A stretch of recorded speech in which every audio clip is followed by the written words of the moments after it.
দেখেন, সংসদের প্রথম দিনেই রাজাকারের বাচ্চাগুলোকে ঘাড় ধাক্কা দিয়ে বের করে দিল। স্যালুট তারেক রহমান।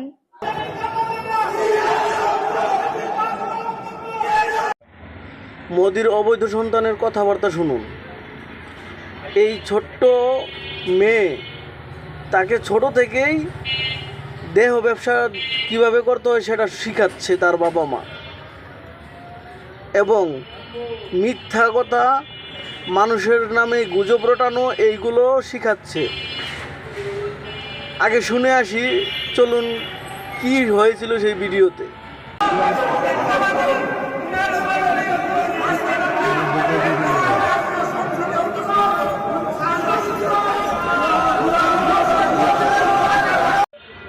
ফ্যাসিস্ট আমলের রাষ্ট্রপতি আব্দুল হামিদ সাহেব এখানে বক্তব্য রাখতে এসেছিলেন, এবং বর্তমান 11 দলীয় জোটের নেতা ডক্টর শফিকুর রহমান এবং তার লোকেরা এটা প্রতিবাদ করেছেন।